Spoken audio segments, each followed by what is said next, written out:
Today's focus is going to be on point of view in literature. Point of view greatly changes how a story is told and understood, and there are four main types of point of view that we're going to be focusing on: first person, second person, third person limited, and third person omniscient. So, first person, in this point of view, pronouns such as I, we, my, and me are used. And this is when the narrator is a character in the story who is telling the story from his or her point of view. The story is narrated by a character who's often the protagonist. So remember, the protagonist is the main character, typically the good guy in the story. And this provides the reader with a direct access to their thoughts and feelings, not the thoughts of the other characters in the story, just one person. So it limits the narrative to what the narrator knows, sees, and experiences. And at the bottom of the slide, you can see the example. I walked slowly down the street, the fallen leaves crunching under my feet. I couldn't shake the feeling that today was going to be different. Every sound seemed louder, every shadow deeper, as if the world was holding its breath along with me. That is first person. Second person is when the narrator places the reader into the story as the main character by using pronouns you and yours. This is a rare point of view.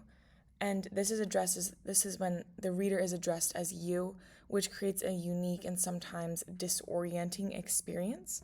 This is fun because it makes the reader feel directly involved in the story. This point of view is often used in advertising.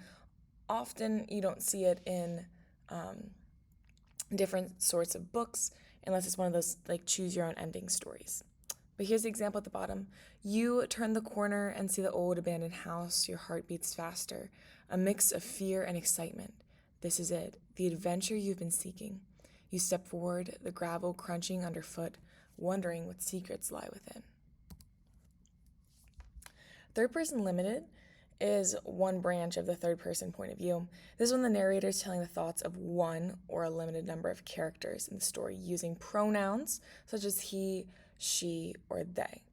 So when third person is limited, the narrator focuses on the thoughts and experiences of a single character. So it's an outside narrator, an outside observer, talking about maybe, for example, the protagonist's thoughts and feelings, but the focus on just one person, okay?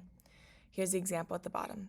Farah watched the rain patter against the window, lost in thought. She'd always loved storms, finding a strange comfort in the chaos. But today, the storm seemed to mirror the turmoil in her heart, each flash of lightning illuminating her doubts.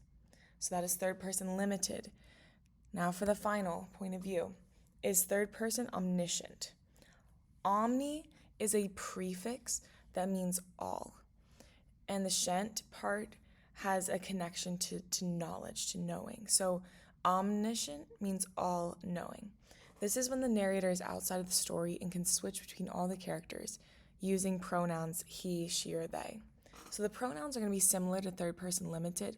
However, in third person omniscient, this is when the narrator knows everything about all characters and events and offers this all-knowing perspective. This allows for a fuller understanding of the story. The examples at the bottom of the page. So you're going to hear the same thing as before with the third person limited, but we'll be introduced to another character.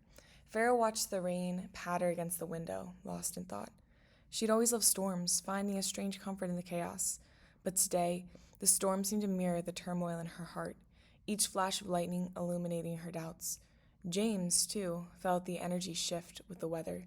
He tried to focus on his math homework, but the thunder rattled every thought right out of his brain. So, as you can see, these are the different types of point of view that we're going to be focusing on in our class. Please make sure you take the notes, and happy writing.